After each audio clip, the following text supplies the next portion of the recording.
condiciones humanas, o la condición humana en Lévi-Strauss es tratar de explicarla como que la cultura es comunicación, y a través de esa comunicación tiene factores ocultos que hacen que le den respuesta a esas cuestiones del conducto humana a través del inconsciente. Entonces, hablo de que es difícil porque la genialidad y originalidad del pensamiento de Lévi-Strauss es evidente y patente en su obra. Para poder explicar esta cuestión formal de explicar a la sociedad de relación de oposiciones binarias, él lo hace en unas obras magistrales. La primera es las estructuras elementales del parentesco. Habla de la parte teórica, que sería antropología estructural, donde él retoma la conducción, la guía metódica, metodológica de la lingüística estructural, exclusivamente de la fonología, para adecuarlo a la antropología, a la reflexión etnológica. Y lo que sería mitológicas, que a través de estas visiones él trata de explicar lo que sería este factor de lo que él le llama que lo racional está en lo oculto, y justamente para poder explicar se basa en estas estructuras elementales del pensamiento humano. Entonces es difícil, y más difícil cuando no tenemos un acercamiento desde la antropología a este tipo de lecturas. Seguramente algunos de ustedes en las lecturas que hicieron sobre el autor, que es escrito de otro autor, solamente consultamos la fuente original, un apartadito de Naturales y Cultura, que ahí vemos el estilo de escribir del autor. El otro es el trabajo de Harris, donde habla sobre la obra de la antropología. Entonces sí es un poco complicado de explicar, pero vamos a tratar de que esto sea plausible y un poco lógico para aquellos que ya tienen un manejo, y aquellos que no lo tienen, pues bueno, iniciarnos en esta aventura antropológica. Lévi-Strauss habla de que hay una inspiración, al menos esta es la traducción que yo hago, una inspiración de 3 maestras que él tiene para poder hacer el abordaje. El primero es que él hace una lectura interesante sobre Freud, pero a través de la lectura que hace Lacan, del psicoanálisis, para entender esta parte del inconsciente. Esa es una primera cosa. La otra, factor importante de estas maestras, es la geología, pero la geología no vista desde un campo disciplinar, sino la geología desde esa excavación profunda a través de diferentes capas para llegar a poder entender cómo esas capas le van a dar un sentido y significado a lo que el comportamiento de las relaciones sociales tiene, el significado y el sentido que tiene. Él habla así un poco de hacer una arqueología, una excavación sobre la mente humana, sobre la profundidad de la mente humana. Y la otra es el marxismo. El marxismo igual no es un Marx economicista, no es el Marx del materialismo histórico, dialéctico en sí, sino es la estimulación, la influencia de generar y crear modelos por los cuales también se va a tratar de desentrañar y descubrir lo oculto. Y entonces en estas 3 maestras él dirige a un viaje etnológico bajo la brújula de la lingüística estructural. Lévi-Strauss hace una diferencia entre etnología y etnografía, y en el trabajo de antropología estructural él va describiendo eso, lo va a explicar. En términos prácticos, etnografía sería las descripciones, información empírica y observable que tiene el investigador en campo de todo lo que se ve. Y la etnología es el uso de ese dato para la interpretación y la reflexión de esos atributos humanos. Y entonces él emprende un viaje y el método va a ser a través de lo que sería la lingüística estructural. Aquí le pongo algunos atributos, algunas consideraciones que tienen que ver con el origen de los antecedentes, de alguna manera, del estructuralismo. Si bien las primeras menciones sobre esta corriente es con Germinal de Saussure, que es estructural, y casi medio siglo antes de la obra de Lévi-Strauss, y a través de otros estructuralistas. Él retoma los planteamientos de la lingüística estructural y básicamente de la fonología, y tiene los planteamientos más relevantes de Saussure para que se entienda un poco cómo lo va a aterrizar a la cuestión social. No sé si se ve, está muy pequeña la letra. ¿Sí? Una es que estudia los signos lingüísticos, mientras que la semiología estudia los signos en general. Es una ciencia que debe de defender la distinción entre lengua y actos que hablan. El signo lingüístico se encuentra compuesto de una relación entre el significante y el significado. La relación entre el significante y el significado es arbitraria. El signo lingüístico adquiere su valor, sentido, en su conjunto de relaciones que con otros signos de los cuales se hace una diferencia. Distinguir entre un estudio sincrónico y otro diacrónico de la lengua. Hay que recordar que una cosa es el mensaje que se está dando y otra cosa es cómo va evolucionando la lengua a través del tiempo. Esa es la parte diacrónica. La parte sincrónica es la parte del momento presente en el acto de la lingüística estructural y la fonología se convierte en la base paradigmática del estructuralismo. Lévi-Strauss aplica esta parte de la lingüística estructural a sus estudios antropológicos, ¿sí? Básicamente, tres aspectos del método de la lingüística estructural: la idea de sistema, la relación entre sincronía y diacronía, y la concepción de que las leyes lingüísticas conciernen a un nivel inconsciente del espíritu. Entonces, de ahí él va a ir retomando esta parte para poderlo aplicar a los estudios de la antropología. Estos tres planos que él pone, una es, dentro de su estudio etnológico, es uno, que sería la etnografía, otro sería ese viaje etnológico, y el tercer plano es la cuestión antropológica, que sería el plano general de la búsqueda de estos universales humanos.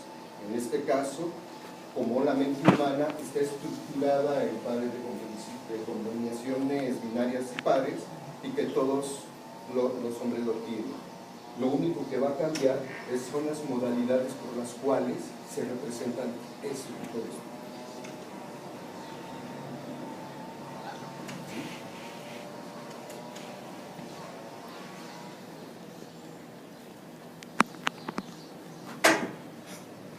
La etnografía sería el estudio de las expresiones socioculturales de las poblaciones concretas en lugares determinados. La otra, la etnología, hará la utilización del método comparativo para estudiar ya no solo una población, sino por contrastar varias poblaciones en búsqueda de esas generalizaciones. Y el plano de la antropología es donde se encuentra con mayor grado de abstracción, dando cuenta de los asuntos que son válidos para el conjunto de la humanidad. Y bueno, ahí él trata de explicar ya con esta primera aproximación lo que sería su primera obra, o su obra más, considero de las más importantes, que serían las estructuras elementales del parentesco, donde, a diferencia de la visión estructural del funcionalismo, ¿sí?, que es una visión del funcionalismo, su estructura es una cuestión empírica, donde están las relaciones sociales y son observables. En el caso del estructuralismo, él no lo ve así, sino que son modelos que están ocultos y que las relaciones sociales serían la materia prima para poder entender esos modelos. Por lo tanto, para él, la parte de estos modelos es justamente cómo le va a dar sentido, o se le va a dar sentido a estas relaciones de parentesco o de las narraciones de los mitos, pero que no los mitos como se piensan, sino como los mitos empiezan en la mente de los hombres, y a través de esa cuestión oculta podemos explicar ese tipo de condiciones míticas o de parentesco. Y él explica, y va explicando un poco, que para poder entender esta cuestión de los elementales de parentesco, habla justamente de esta oposición dicotómica de lo que es la naturaleza y cultura, ¿sí? La naturaleza está en toda la parte esta de la universalidad, la espontaneidad, lo que se da, y la cultura sería esta parte del razonamiento, sería del oculto. Lo oculto no como algo esotérico, sino lo oculto es que vamos a desentrañar este tipo de características de la mente humana que son posibles a todos, ¿sí? Pero que los hombres no lo saben, pero que las modalidades como se da y se representan van a dar sentido y significado a ese sentido. Entonces, para Lévi-Strauss es muy importante, o su trabajo es muy importante explicar eso, y lo explica de manera muy vehemente cuando habla del surgimiento de la cultura. Para él, el surgimiento de la cultura en este tipo de condiciones del estructuralismo es justamente a través de una prohibición, donde hay una alianza, interviene ahí la intervención de una prohibición, ¿sí? Que va a estar regulada por un intercambio y una reciprocidad. A la vez, ese intercambio y esa reciprocidad se va a dar en los hombres, pero no es una relación de dónde surge una o de dónde surge la otra. ¿Sí? Me explico, si primero una o la otra, ¿sí? O la relación de la naturaleza y la cultura. Y él hace un argumento muy interesante que habla, que dice, es gracias al cual y en el cual y sobre todo por el cual emerge este nuevo orden, este advenimiento, surge la cultura. Esa es la hipótesis de Lévi-Strauss, y con esa trabaja. Y esa hipótesis es la que se le ha criticado muchísimo por la búsqueda de estos universales humanos. Se pensaba que ya en los años 60 se iba a venir abajo el estructuralismo como una corriente dominante teórica del pensamiento de esa época, y no fue así, siguió todavía vigente. Hay que recordar que en los años 60 estaba toda la parte existencialista, un compañero de él de escuela, Sartre, tenían comunicaciones constantes en cuanto a posiciones de una visión y otra, y todavía Lévi-Strauss sigue trabajando en ese mismo plano, y tanto que para esas épocas, entre esas épocas posteriores a ellas, se escribe más obra, y hay una respuesta a esas críticas de Saussure, de Sartre, cuando escribe el pensamiento salado. Son diferentes formas de acercamiento y de aproximación de conocimiento, ¿sí? Sabemos y está consciente que la ciencia occidental, el método científico, es el que mayor grado de avance y desarrollo tecnológico y científico ha dado, pero también hay y existen otras formas de pensamiento y de aproximación a la realidad y de conocimiento. Y habla y pone ejemplos de cómo un aborigen de alguna tribu pigmeo puede tener el conocimiento de una cantidad y variedad de plantas, etcétera, y su identificación de ellas y su clasificación dentro de un orden. Y cada uno de estos, en diferentes ámbitos y latitudes, podrá entender esa comprensión. La crítica es que si solamente en ese espacio se conoce, el método científico nos permite, no importa en qué lugar, aplicando el método, conocer. ¿Sí? Bueno, en ese término está esa discusión de ese momento, pero que la genialidad del pensamiento de Lévi-Strauss hace que nosotros pensemos y veamos a la antropología y la explicación de ciertas condiciones de la antropología desde esta propuesta teórico-metodológica. ¿Sí? Es aquellos que ya después deseen algún acercamiento ya más formal, más directo, más profundo del pensamiento de Lévi-Strauss, pues hay que leer básicamente lo que es antropología estructural, que sería la parte de fundamentación teórica, cómo funciona el modelo, cómo él utiliza las características de la fonología para aplicarlas a los estudios sociales, ¿sí? Y luego ya el trabajo que hace empírico y que aplica el método es en las estructuras elementales del parentesco y en mitológicas. Así que en mitológica pues, son varios tomos. Pero básicamente sería antropología estructural.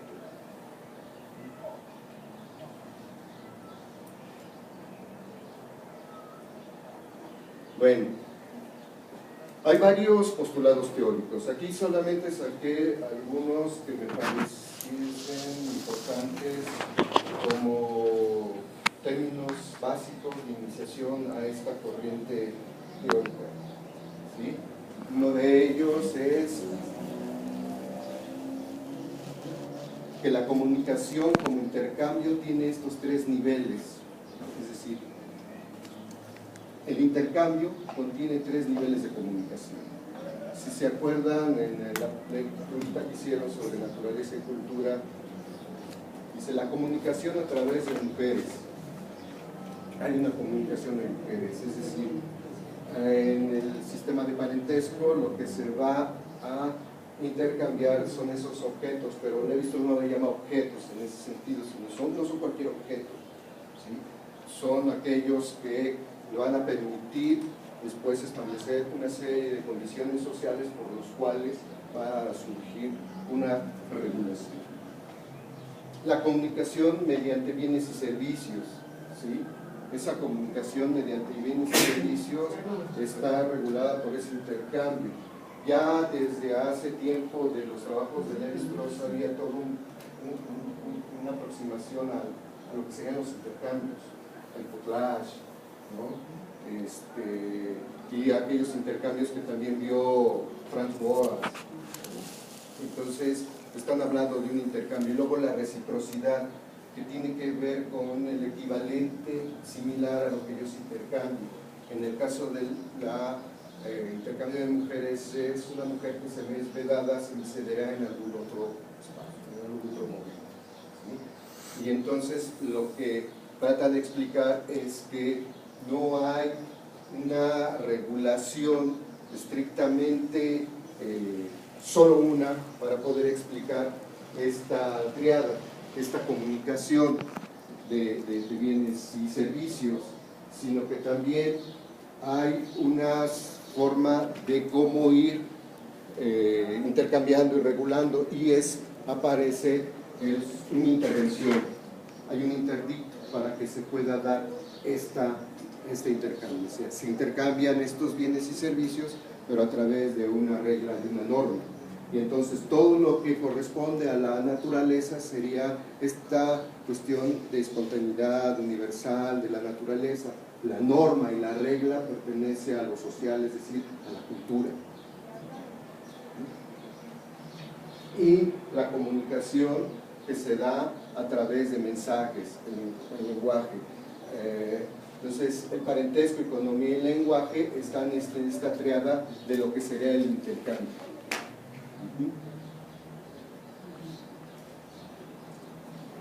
Es importante recordar el trabajo que se hizo de naturaleza y cultura, espero que lo hayan podido revisar, porque ahí explica muy bien cómo se da ese pasaje, o trata de explicar cómo se da ese pasaje. Bueno, sí lo explica bien, trata de explicar cómo se da ese pasaje de la naturaleza a la cultura, y existe y debe de haber una interdicto, primero una alianza. Esa alianza va a estar regulada por un intercambio, pero hay una intervención, hay una ley. Entonces, lo que estimula esa ley es esa prohibición al incesto, para que cuando se dé ese intercambio de estos bienes y servicios, debe de haber una reciprocidad en ese cambio. Entonces, se asume que esa reciprocidad de esas mujeres que se comunican, unas serán para un grupo, otras para otro, pero que hay una regla, un orden, una norma que dice con quiénes sí se puede realizar este tipo de intercambios y con quiénes no. Quiénes son las mujeres de ese grupo que se les son vedadas y cuáles no. Y entonces se explica un poco quiénes son los primos en una sociedad simple, tribal, dualista, quiénes son los primos cruzados y quiénes son los paralelos en los cuales pueda tener yo no la la relación de poderme emparentar. Los primos cruzados son hijos de hermanos de diferente sexo, y los paralelos hijos de hermanos del mismo sexo. Y la interdicción está ahí. Por eso argumenta que la visión exogámica de que se tenía desde Durkheim, de que la regulación al incesto estaba por la exogamia, para Lévi-Strauss esa visión no es tan sustentable, porque él explica y dice, y bueno, ¿y cómo le hacían? En un primer momento todos estos grupos finalmente eran endogámicos. Cuando sale de la exogamia, bueno, se justifica, pero antes, entonces no es sustento, ni tampoco la aberración a la sangre, ¿no? De que puede haber una alteración sanguínea, tampoco. ¿Sí? Dice que esté el interdicto oculto en la mente de los hombres y cómo se regule, eso no tiene que nada que ver con esta visión biologicista, ¿no? Y por otro lado, explica en que este tipo de situaciones del parentesco va a decir, bueno, sí, existe esta interdicción, lo único que cambia, la diferencia es en los diferentes grupos cómo se presenta y en qué modalidades se presenta, pero esta está oculta dentro de la mente de los hombres, ¿sí? Y esta bisagra que hace importante esta alianza, pues es el intercambio, y será esa respuesta. Trata de explicar eso, y es cuando dice, a través de esta provisión del incesto, bueno, pues hay un nuevo orden, emerge lo que sería la cultura, ¿sí? Y esa es una de las hipótesis más audaces, más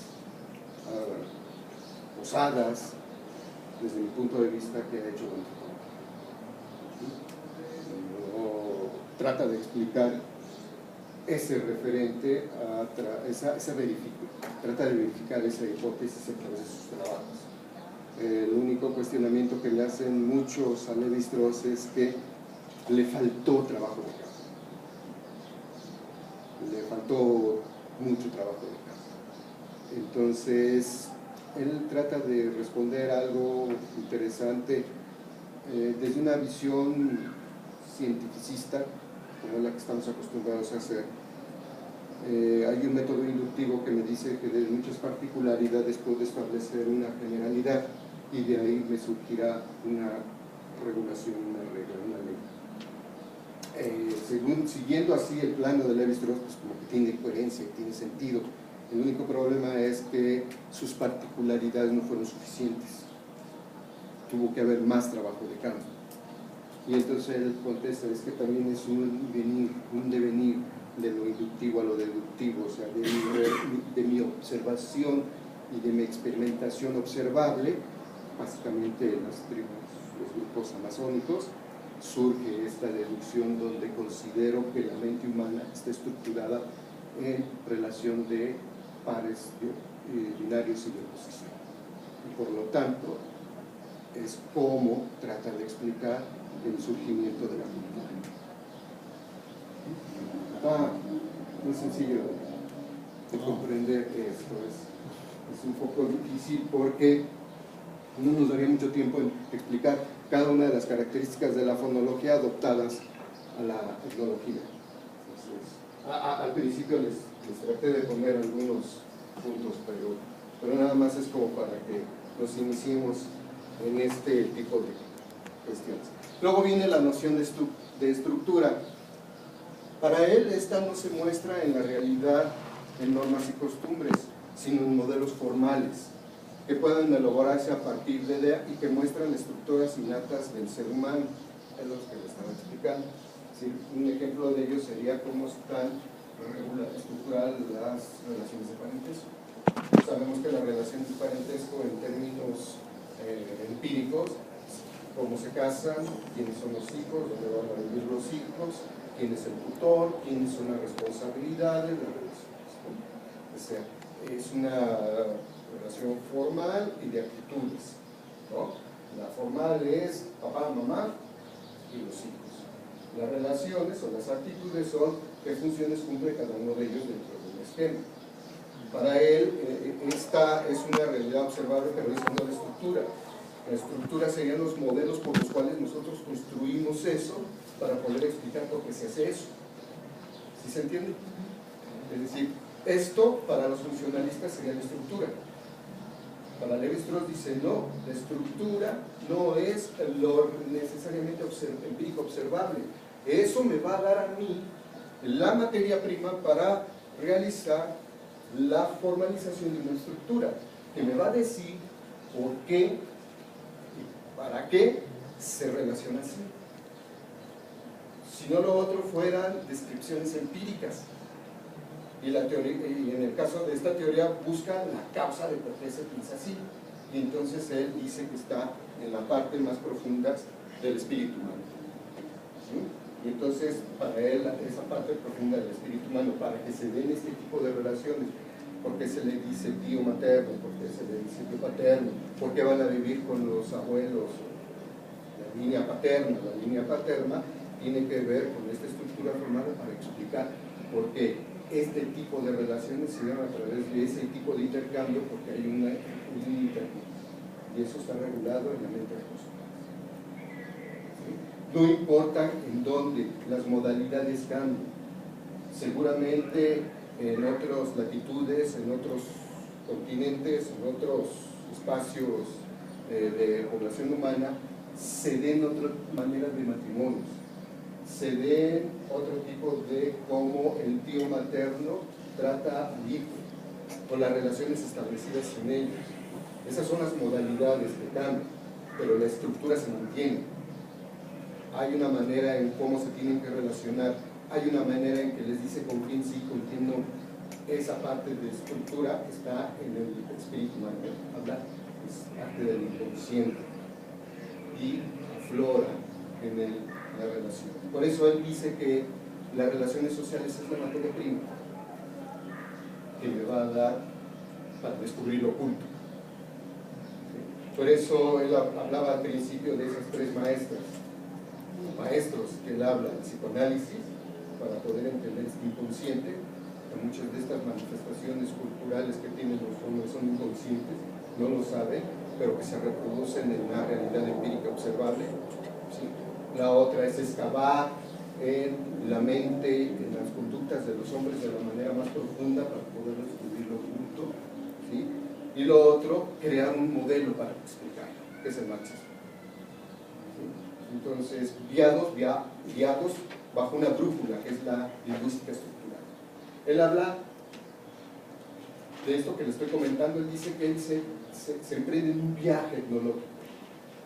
La interpretación de los datos empíricos, que recaba bajo el campo, ese viaje etnológico para poder hacer comparaciones de los diferentes grupos tribales y luego crear un modelo para poder explicar por qué se origina eso y por qué se da eso. ¿Sí? Y esa brújula en la cual él va a generar un modelo y va a tener un método para explicarlo es la lingüística estructural. ¿Sí? Pero particularmente la fonología adoptado a las condiciones socioculturales.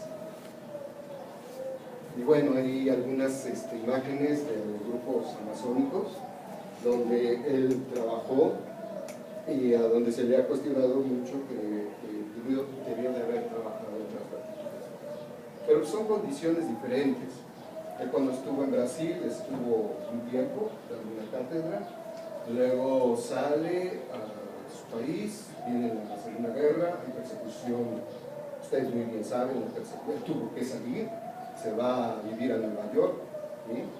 En Nueva York trabaja y luego se regresa y empieza a dar clase en instituciones en Francia, y pues ya tengo así como para el trabajo de campo, me imagino.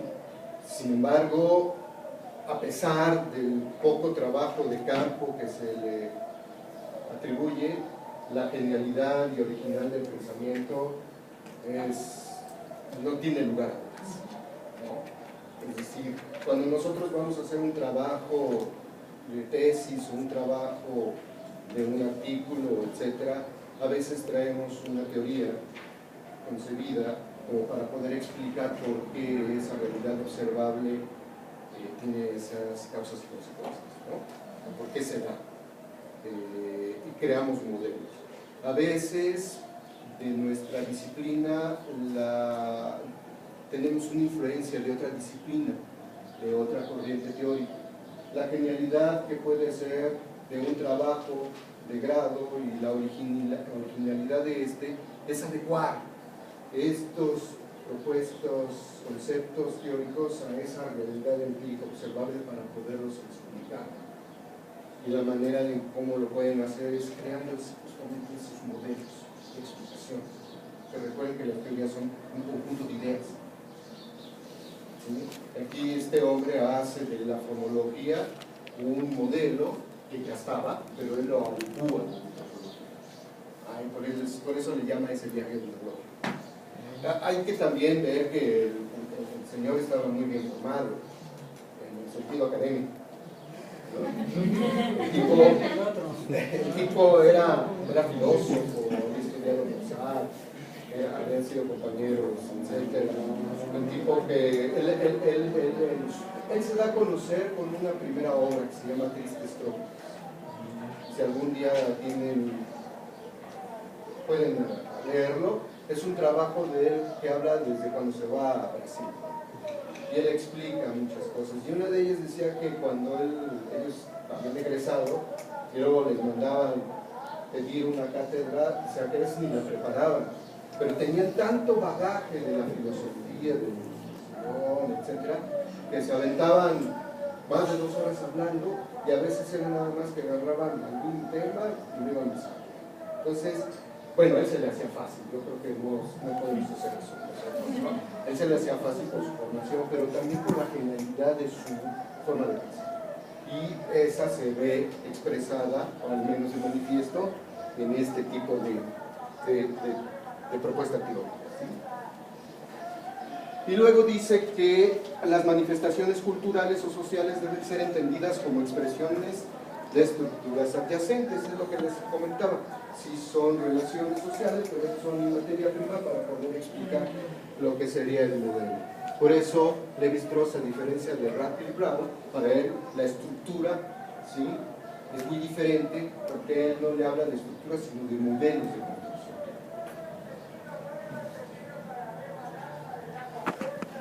Y bueno, dice que aquí la estructura es un sistema de diferencias en tanto que cada uno de los elementos que la constituyen es definido por relaciones de oposición binarias y por su posición de contraste con los demás elementos.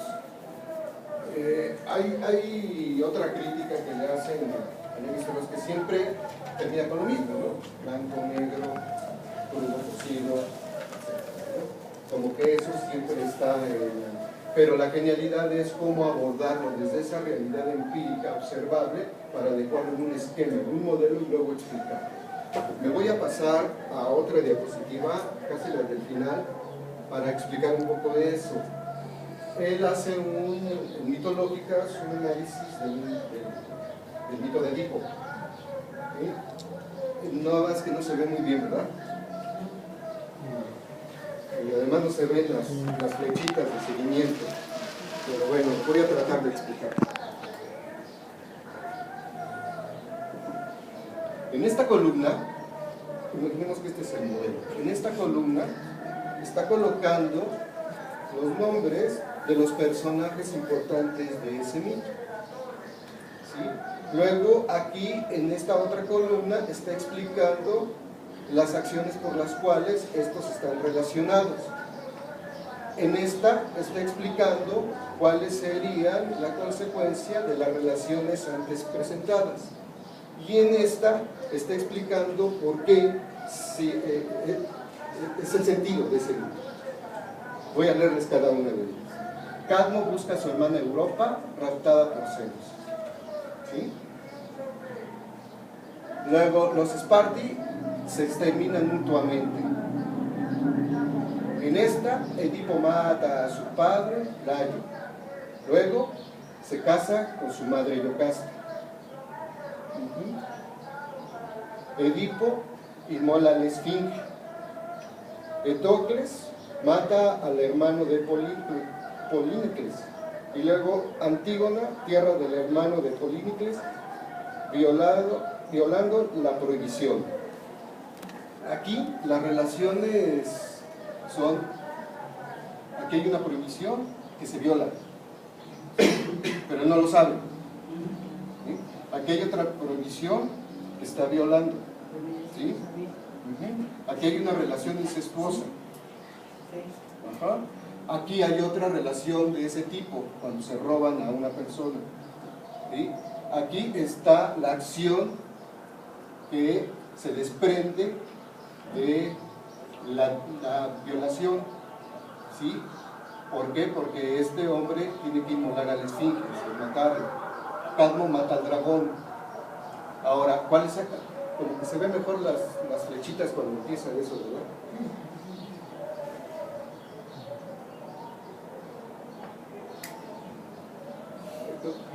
¿Ya ven cómo es oculto del espíritu humano? Bueno,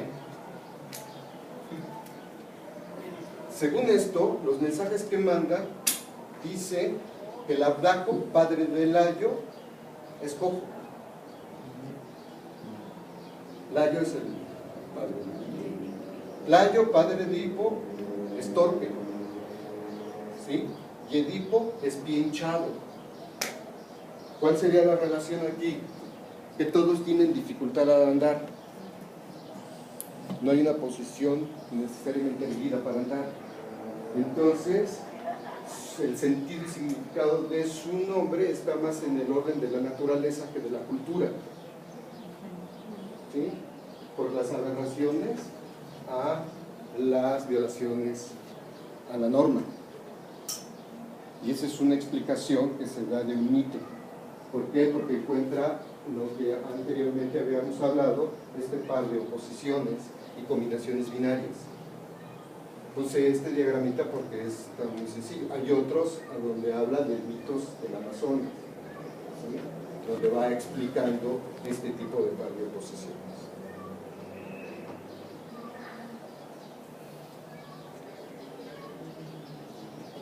Bueno, ya en la parte metódica, la concepción de estructura como modelo supone al menos 4 condiciones. La primera es un sistema que la modificación de unos elementos implica necesariamente la modificación de los demás elementos que constituyen la estructura. ¿Sí? Luego, todo modelo pertenece a un grupo de transformaciones. Cada uno de los modelos, cada una de las cuales corresponde a un modelo de la misma familia, de manera que el conjunto de estas transformaciones constituye un grupo de modelos. Debido a estas propiedades es posible predecir de qué manera reaccionará el modelo ante el cambio de alguno de sus elementos. Otro de los cuestionamientos es que finalmente todo en la estructura y todo en el modelo debe de ser predecible, sí, pero predecible para poder entender estas cuestiones ocultas del espíritu humano y explicarlas, como por ejemplo en el ejemplo anterior, ¿sí? Hay unas relaciones en el mito que están explicando las acciones por las cuales los hombres actúan. Lo que no está en el modelo es explicar por qué es la causa de que esas relaciones se están dando. ¿Sí? ¿Y cuál sería la causa por qué? Y al final él habla que tienen los tres que están en el problema, su origen es que tienen un problema y ese puede estar codificado en el espíritu humano. Por eso la prohibición es importante, está en la mente de todos los hombres. Cómo se va a modificar, en qué lugares, las modalidades son diferentes, pero todos tenemos esa parte de estructura del inconsciente humano. ¿Sí? Y luego finalmente el modelo debe ser construido de tal manera que su funcionamiento pueda dar cuenta de todos los hechos observados. Entonces, eso es lo que les comentaba. El modelo que construye, en este caso de la antropología estructural, tiene que dar cuenta justamente de explicar esos hechos observables para saber cuál es la causa o consecuencia de ese problema. Y en el sentido de la antropología es buscar que la mente humana esté estructurada bajo ese par de oposiciones binarias. No importa en qué latitud, pero está estructurada de esa manera. Y esa es la aportación antropológica que se le puede considerar a la genialidad de la obra de Levi-Strauss. ¿Sí? Para no hacer mayor aberración de interpretación, se coloca la cita tal como él lo dejó en el 1958.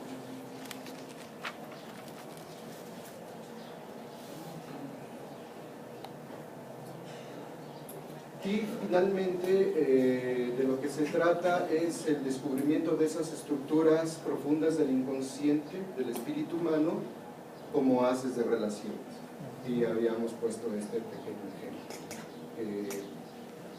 De alguna manera, a veces no es tan sencillo de explicar y que trata de mostrar el pensamiento de Levi-Strauss. No sé si... Yo me fui rápido dándole las bases, considerando los principios básicos un poco del pensamiento de esta corriente antropológica. Seguramente hay muchas dudas, ¿no? Qué bueno que haya dudas, hay inquietud. Pero el trabajo que ustedes leyeron, si pudieron y tuvieron oportunidad de hacer su lectura, ¿hay algún comentario? ¿Algo que quieran ustedes comentar, agregar a esto? ¿No? Levi-Strauss trata de explicar que la cultura la ve como un sistema de comunicación que nos manda mensajes, nos tiene que decir algo. Un punto de vista integral, ¿no? El cuerpo. Sí, aunque él rechaza un poco esta idea organicista, biologicista, como lo hicieron un poco los funcionalistas. Él, al hablar de este inconsciente humano, más bien es desde la perspectiva de la lectura que se hizo de Freud sobre Lacan, ¿sí? El inconsciente, ¿sí? Explicar esas estructuras profundas del pensamiento y del espíritu humano. ¿Sí? Hay cosas de las actitudes de los hombres que son conscientes, pero que realmente tienen una respuesta inconsciente. La respuesta no a la acción, sino al porqué de esa acción. ¿Sí? Y en el parentesco y en los mitos él trata de explicar eso. ¿Sí? ¿Cómo? Pues excavando en las profundidades de la mente humana. ¿Cómo podemos excavar? A través de modelos, construir modelos de explicación. ¿Y cómo se construyen estos modelos de explicación? A través de oposiciones binarias, de par de oposiciones. Cuando él habla de lo crudo y lo cocido, por ejemplo, habla que lo crudo está en el orden de lo natural, de lo salvaje, ¿sí? Lo cocido está en el orden de la cultura. Hay una transformación del razonamiento. ¿Cómo se dio este paso? Bueno, tuvo que haber algo en las estructuras de los modelos de los hombres, de este espíritu que se ve y que surja, ¿sí? Por eso es atemporal. A diferencia de los evolucionistas, por ejemplo, que nos marcan de manera gradual cuando se dan ciertos procesos técnicos de conocimiento, etcétera, de un paso a otro. Cuando se dio esto que él habla que emerge un nuevo advenimiento, un nuevo orden con la prohibición del incesto, es atemporal. Seguramente fue en las fases más primarias de la humanidad, pero es atemporal. Sí, se tiene un poco esto. Y otra de las críticas que le hacen es su ahistoricismo. ¿Sí? Su ahistoricismo es que no, recuerden que la antropología tiene una formación epistémica, que es la historia. Entonces, si no consideras mucho la historia en tu trabajo teórico, hay un historicismo, y él no ve esa falta de historia, porque lo que él considera es que estas relaciones empíricas observables en un sentido sincrónico son las herramientas que me van a permitir generar estos modelos de explicación de la realidad consecuente. Podemos explicar a lo mejor algunos atributos de estas estructuras humanas, de la mente humana, no lo podemos explicar en términos de cuando se dio en una transformación histórica, ¿sí? A diferencia de otras, particularmente los evolucionistas culturales y no evolucionistas, ¿sí? Pero no se le critica de ese historicismo, pero bueno, no hay un trabajo netamente diacrónico en su propuesta, es un trabajo más sincrónico, ¿sí? De las cuestiones del presente y de esa base empírica observable para poder crear estos modelos de explicación. A eso se refiere en términos generales estructurales. Una corriente teórica que tiene una genialidad en su explicación, en su propuesta, en su modelaje, sí, pero que no ha sido fácil llevar a cabo en otras latitudes. Hay algunos intentos y han sido muy recibidos. Básicamente, la gente que ha seguido mucho los trabajos del estructuralismo en términos antropológicos ha sido el parentesco. ¿Sí? En el parentesco es a donde se tiene trabajos importantes. En ontologías es un poco más complicado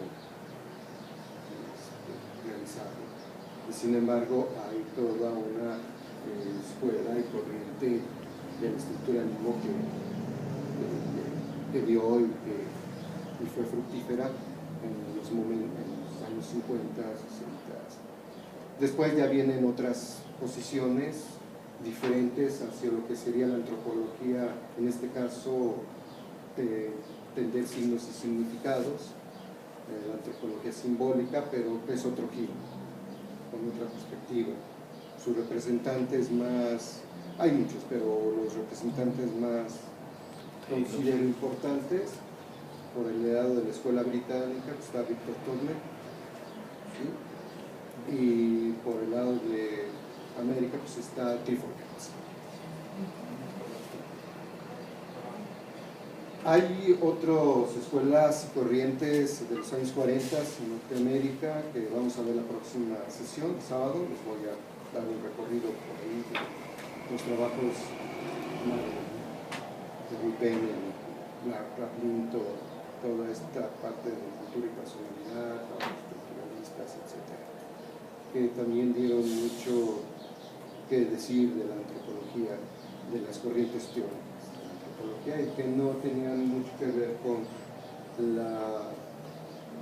estructuralismo. Algunas fueron un poco antes del surgimiento de la genialidad de este pensador. Y para poder terminar con el curso, que es un curso de información general sobre las corrientes teóricas. Si alguien después quiere seguir con esta visión del estructuralismo, hay mucho material, pero de la fuente original. Es importante leer la fuente original, leer a Levi-Strauss. Eso es muy importante.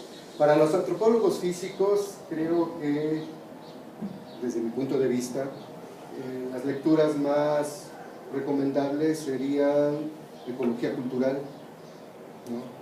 Toda esta visión de los culturales. Hay un trabajo que, si lo pueden conseguir, es muy fácil de conseguir, está en Fondo de Cultura Económica, en estos libros de brevarios culturales de Betty Meyers sobre la Amazonía.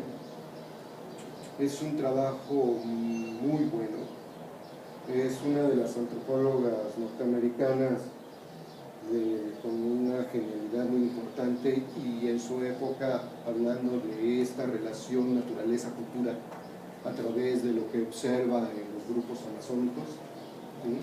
Y está más ligada no tanto a esta visión, ¿sí?, sino más ligada a la visión que ahora tienen los antropólogos físicos sobre esta visión biocultural, aunque en esa época no se había manejado así, ¿sí? Pero ya son trabajos seminales de lo que sería esta visión biocultural. Sin embargo, desde este punto de vista del estructuralismo, lo que sería rescatable desde mi punto de vista para los antropólogos físicos es esa discusión en naturaleza y cultura, cómo surge, cómo se da y cómo se entiende lo natural y lo cultural, ¿sí? En este advenimiento del nuevo orden. Y es ahí, supongo yo, que en parte en el primer capitulado de las estructuras elementales del parentesco, que viene la riqueza de esa hipótesis de lo disperso. Y ya después se empieza a explicar los sistemas de parentesco, ¿sí? El sistema de los diferentes sistemas donde aborda él esas relaciones empíricas, que es su materia prima, ¿sí? Pero el modelo es toda la estructura, todo el modelo estructural, la noción de estructura. Lo explica en dos vertientes, en el parentesco y en las narraciones. ¿Por qué? Porque finalmente como cultura comunican algo, y estos códigos y estos mensajes que se comunican son ocultos, están en el inconsciente de nosotros. Entonces, bueno, espero que haya explicado de una manera muy rápida en general, pero que al menos crear la inquietud y la curiosidad de hacer una lectura sobre este autor. Hay algunos libros no tan densos de Lévi-Strauss, como por ejemplo Oso y el Guerrero, que los encuentran en estas colecciones de Anagrama. ¿Sí? Otro artículo que se llama el Triángulo Culinario,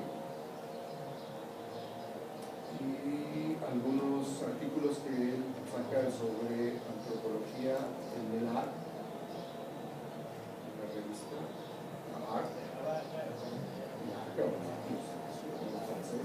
que a lo mejor ya los pueden encontrar, son muy viejos, ya los pueden encontrar en línea. Hay mucho trabajo ya en línea. Ahora ya los medios de información nos permiten tener acceso a mucho trabajo, que puedan ser seminales para la búsqueda dentro de su especialidad como antropología física de estos aportes teóricos, que tanto pueden aportar de acuerdo a sus temas de interés, ir creando su objeto y luego este referente teórico que les pueda permitir explicarlo. Hay que recordar que para poder armar su marco teórico conceptual deben de estar familiarizados con la teoría que ustedes van a poder querer explicar. A veces no es sencillo, cuesta mucho trabajo, pero uno de los requisitos es que estemos familiarizados. Y como ustedes son antropólogos físicos, para ser antropólogos físicos tienen que estar familiarizados con las teorías antropológicas. Eso es... Lo que se ha dado últimamente es que, o por lo menos cuando yo estudiaba no se daba tanto, es que ahora ya se empieza a trabajar mucho los antropólogos físicos con antropólogos sociales. Y entonces sí existe esta retroalimentación. A veces nosotros sí carecemos, ¿no?, en la antropología física, pues de estas teorías, ¿no? Realmente luego nos hemos ido mucho hacia lo biológico y olvidamos pues realmente lo que nos hace, o la teoría que nos hace también, las teorías que nos hacen antropólogos, ¿no? Y muchas veces algunos antropólogos cuando se enfrentan, hacen trabajo de campo, antropólogos físicos, es cuando se dan cuenta la necesidad de las técnicas y de conocer las teorías para poder ubicar, ¿no? Por ejemplo, cómo se hace un sistema de parentesco, ¿no? Y eso lo tienen muy claro en antropología social, en etnología, y acá en antropología física ni durante el transcurso de toda la licenciatura no se ve. Pero si uno va a una comunidad a hacer este trabajo de campo, empieza a aprender, ¿no?, que hay técnicas que nos ayudan a alimentar nuestra investigación. Sí, a diferencia de tradicionalmente el área física es salen del laboratorio y ya su laboratorio es la comunidad, otros espacios. Así es. Sus técnicas van a cambiar, ¿sí? Sus instrumentos igual, ¿no? Es decir, el trabajo de campo, antropología cultural, su método va a ser cualitativo, va a ser esta parte etnográfica. Van a diseñar unas guías de observación, una serie de entrevistas, ¿sí? Como técnicas. Los instrumentos van a ser esas entrevistas, el diario de campo, la cámara, la grabadora, si es que la comunidad permite que se saque la grabadora.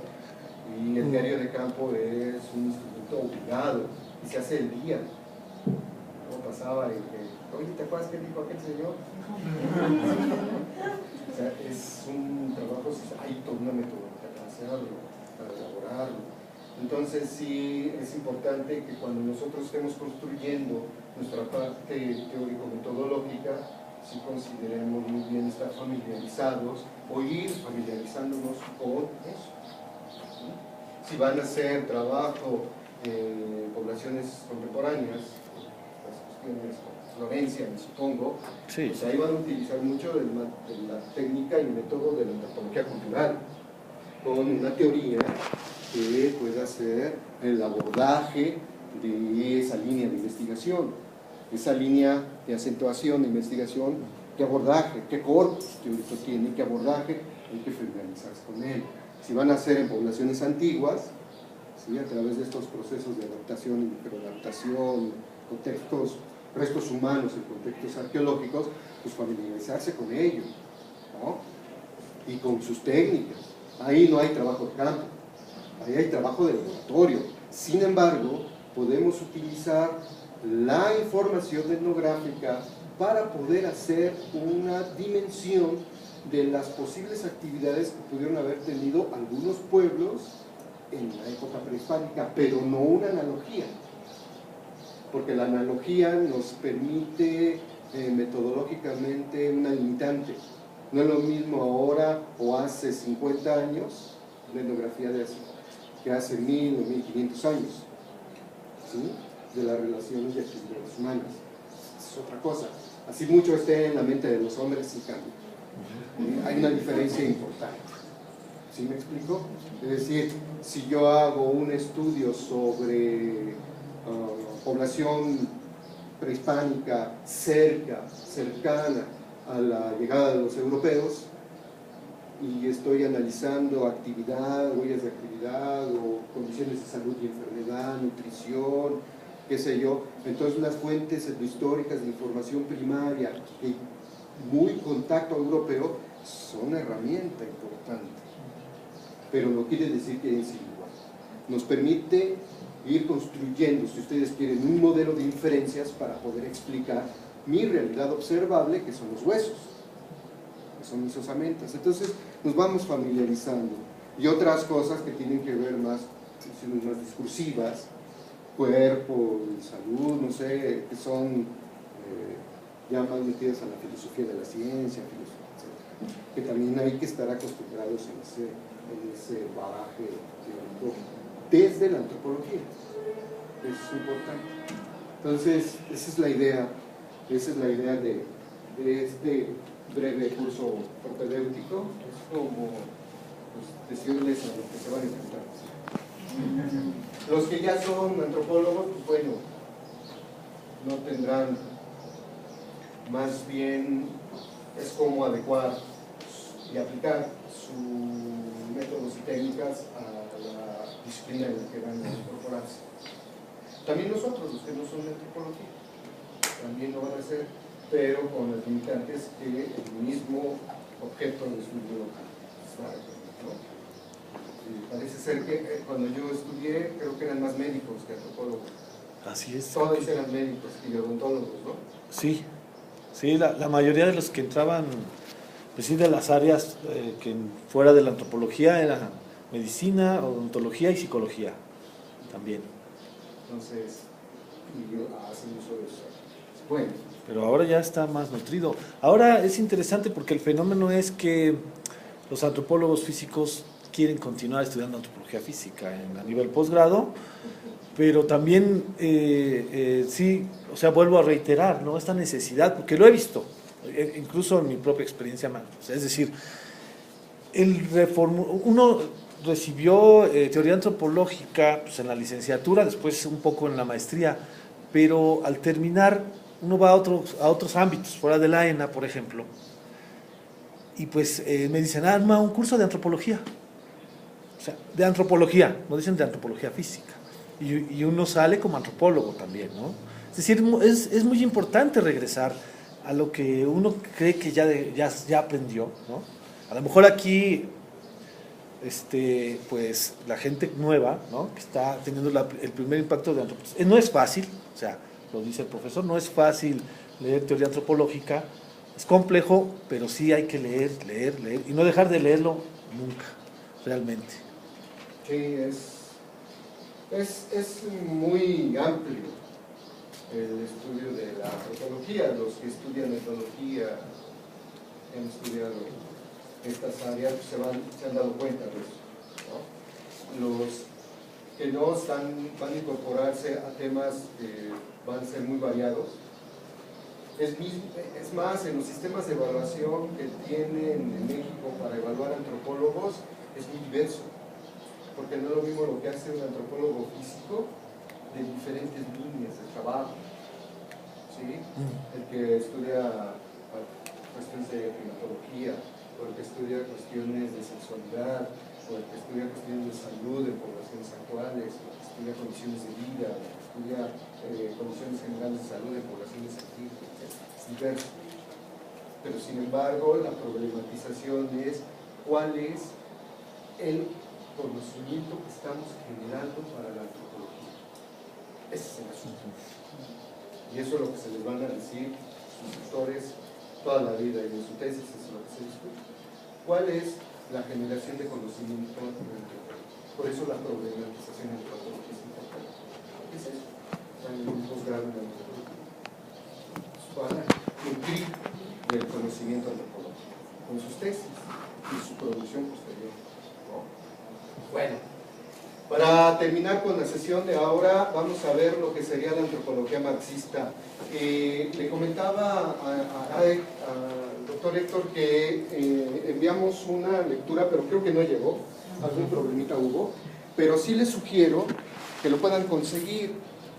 Nada más como una lectura importante, es el trabajo de Meyersius, es de Claude Meyersius, este rey, que son los representantes, Baudelaire, de lo que sería la antropología marxista, ¿sí?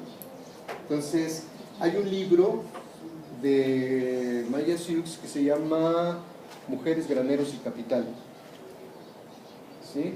Es un trabajo, creo que de los trabajos más brillantes a una respuesta al estructuralismo, ¿no? Y yo sugiero que se lean la primera parte de la obra. ¿Por qué la primera parte? Bueno, si quieren leerla toda, ¿no? Pero la primera parte de la obra es la argumentación y explicación teórica de la antropología marxista y de la obra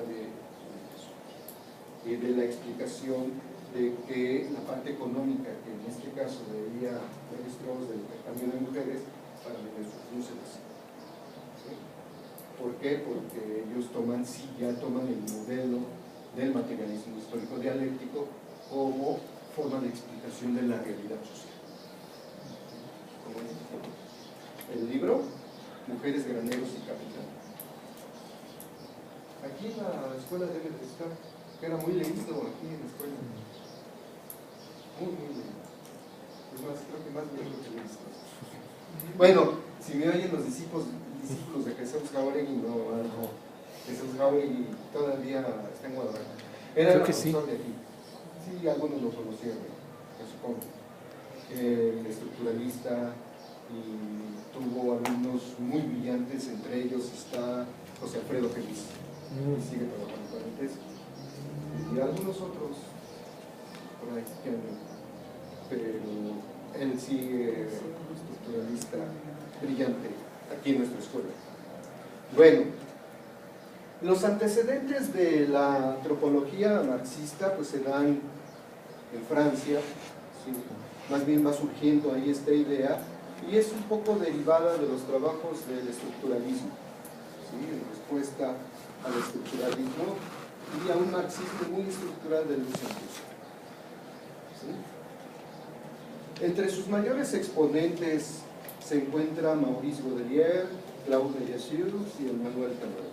Cada uno de ellos haciendo trabajo de campo importante en varios grupos tribales.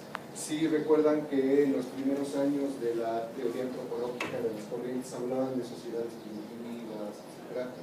Evidentemente esa conceptualización cambia porque se considera un poco peyorativa, aunque no en el sentido primitivo peyorativo, sino de las primeras sociedades.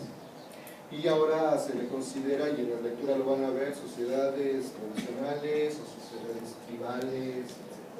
Para poder entender la propuesta de la antropología marxista es entender a las sociedades no occidentales, ¿sí?, sus formas de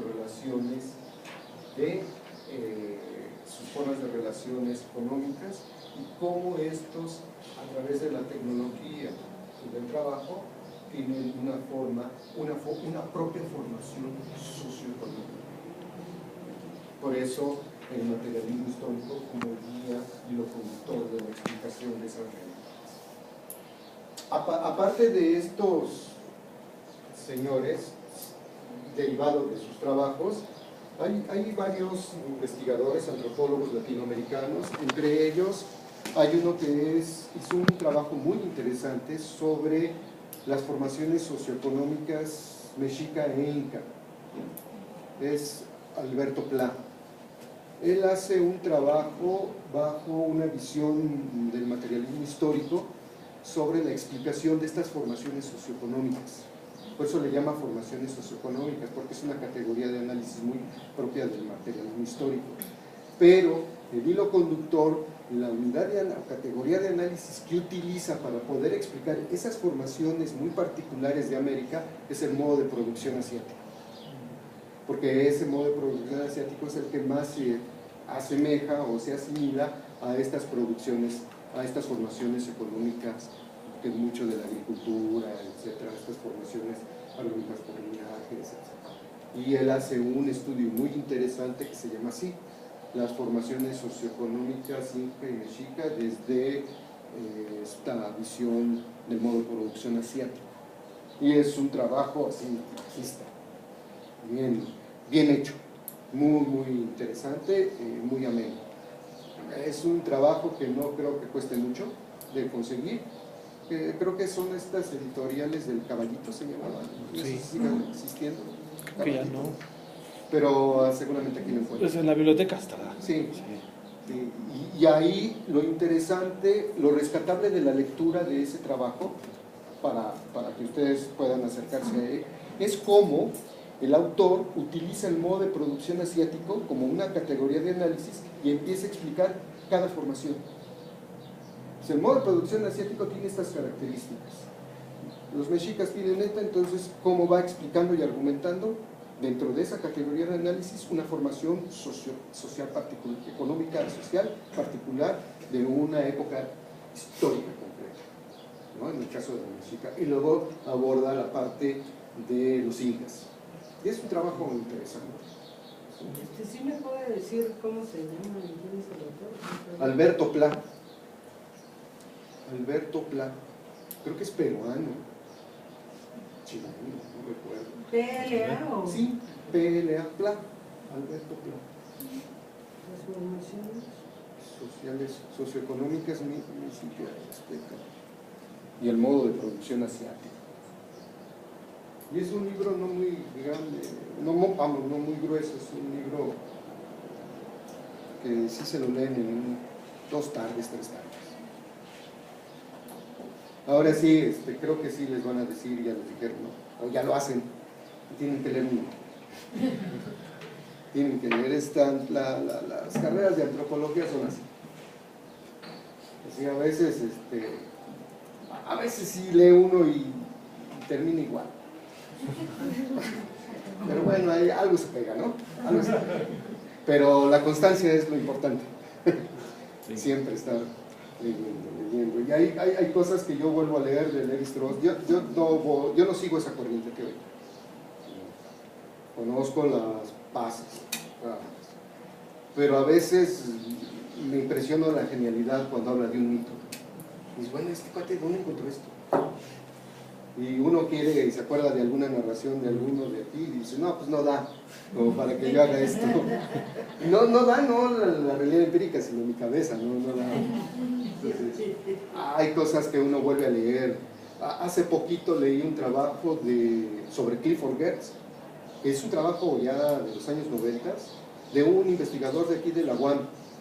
Es más, búsquenlo, se llama Para interpretar a Clifford Geertz, de Eduardo Nibón. Es investigador, él trabaja mucho con Néstor García Canclini. Eduardo Nibón, un antropólogo, él se dedica más a cuestiones de patrimonio cultural y de política cultural, una cosa así. Pero su trabajo es de los 90s y se llama Para interpretar a Clifford Geertz. Si pueden leer, lo encuentran, es de la revista de Alteridades, es descarga gratuita, y Alteridades tiene también mucha información muy interesante.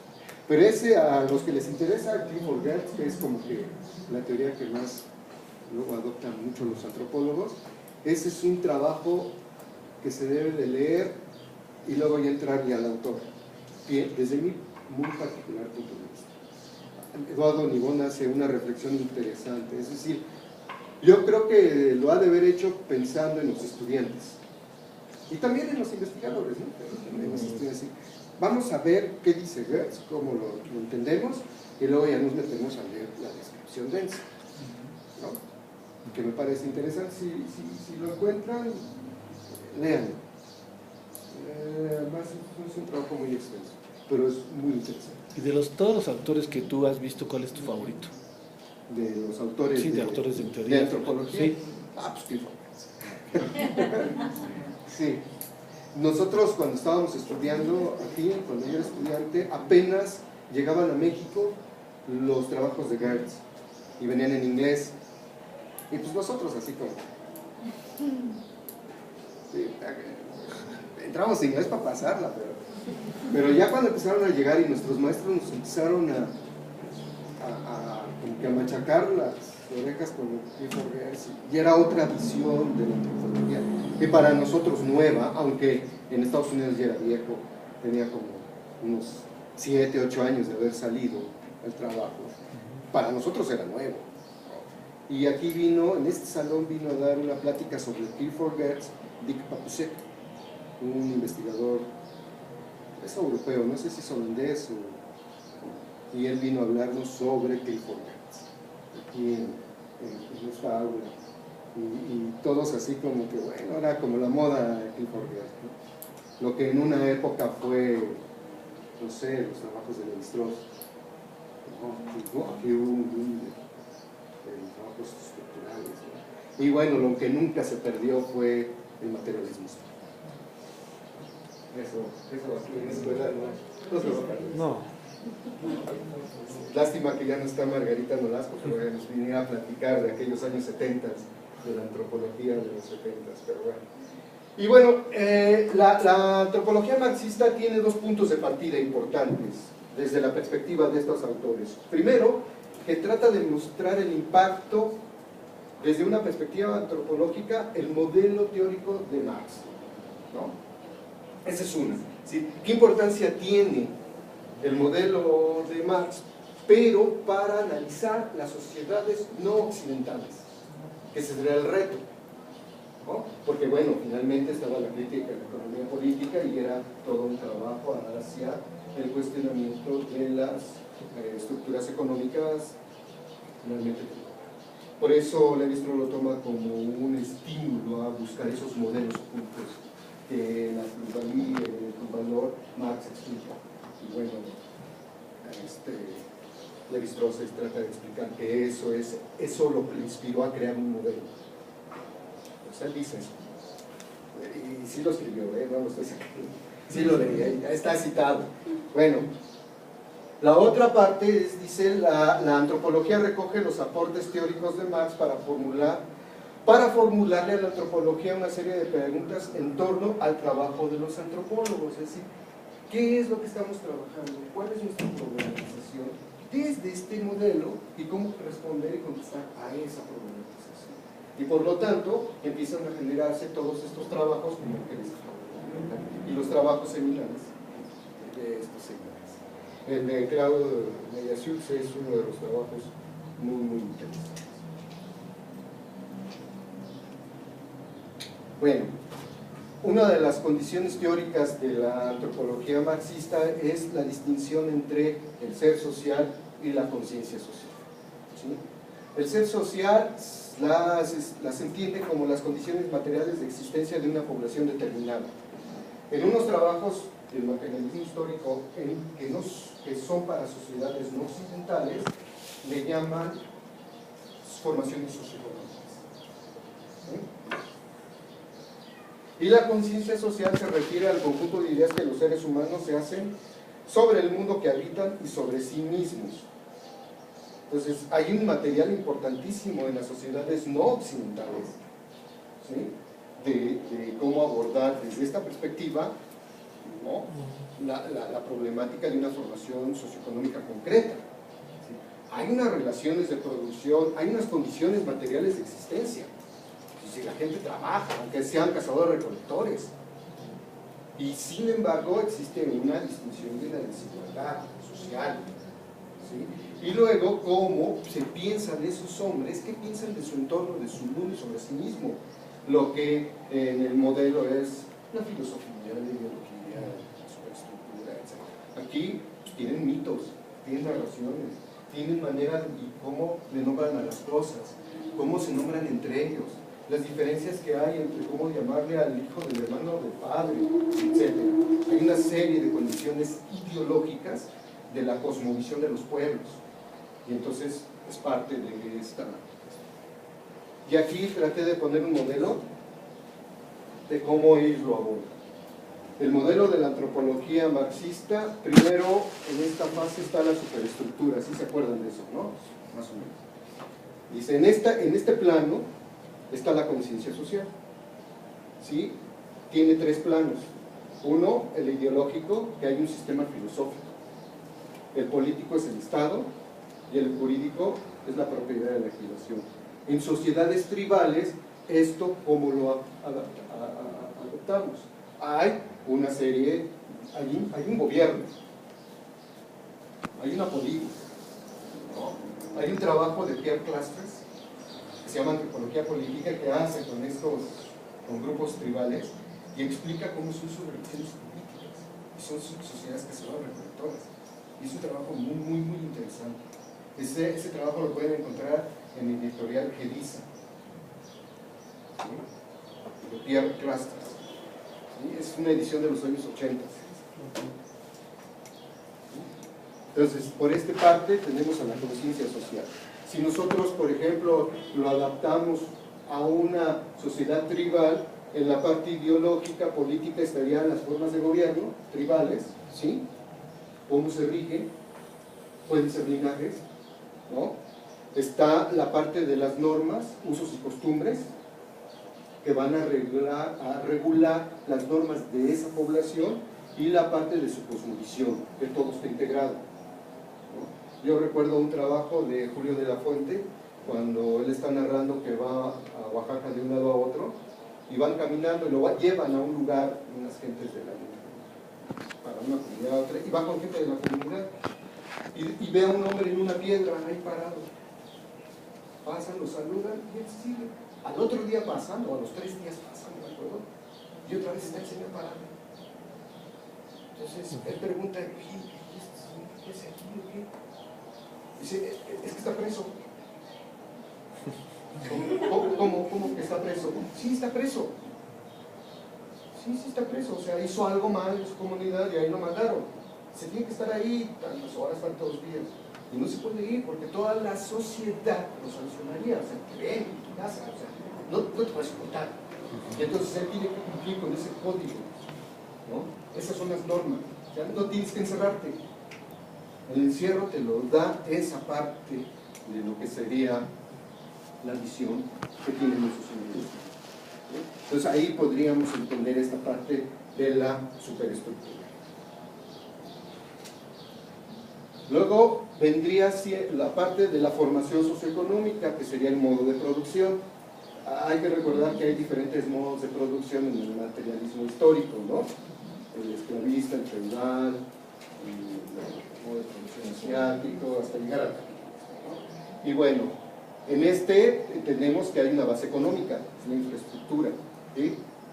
Que es el ser social, que son las condiciones materiales de existencia. En estas condiciones materiales de existencia se van a dividir en dos partes para poderlas entender a manera de explicación. Una, que van a ser esas relaciones de producción, cómo se van a relacionar y qué tipo de actividades, funciones van a cumplir los sujetos en una producción de algo, y las fuerzas productivas, que estas fuerzas son la fuerza de trabajo, ¿no? Los medios de producción, de trabajo, perdón, los instrumentos de producción y sobre lo que se va a trabajar. Entonces, en una sociedad tribal, por muy cazadora, recolectora que sea, hay una fuerza productiva. Y la fuerza productiva, a lo mejor, tiene una relación de producción que está dividida en varios sexo, ¿sí? Y sus relaciones de producción y sus fuerzas productivas, pues es la búsqueda del alimento. No hay una transformación como en las sociedades agrícolas, ¿no? Sino hay la búsqueda del alimento como se da. Pueden transformar algo, pueden sembrar algo, pero no es la base del sustento. Sin embargo, hay una fuerza productiva. Los medios de trabajo, los instrumentos de producción serían las herramientas que ellos elaboran y utilizan para obtener esos frutos, esas raíces, o la pesca, o la caza. Hay unos trabajos en un libro que se llama Naturaleza y Cultura, se me olvidó ahorita el autor, son dos franceses, un francés, Pasolini, bueno, les voy a mandar la referencia, que habla un artículo de cómo son usadas las cerbatanas en una zona amazónica y por qué unas mujeres no las pueden usar, un tipo de cerbatanas y otras sí, y hay cerbatanas para cazar animales, y hay cerbatanas para la guerra. Y hay toda una cosmovisión en torno a esa fuerza productiva, porque también las armas es una fuerza productiva, dentro de un esquema institucionalizado de la guerra, que la guerra también es un esquema institucionalizado, o sea, se necesita ese tipo de fugas dentro de la sociedad. En estas sociedades la guerra a veces, Pierre Classes comentaba que luego tenían conflictos y hacían guerras y eran más bien, parecían irreversibles de cómo iban eliminando sus conflictos. Entonces, hay otras donde se pegan, pero es como una guerra maquillada, ¿sí? Simulada, pero es para liberar esos conflictos que hay. Y Pierre Classes decía, es que estos cuates viven bien, trabajan bien, desde su posición obviamente, porque le dedican 2, 4 horas al trabajo, y lo demás es para su vida, es para su ocio, ¿sí? O sea,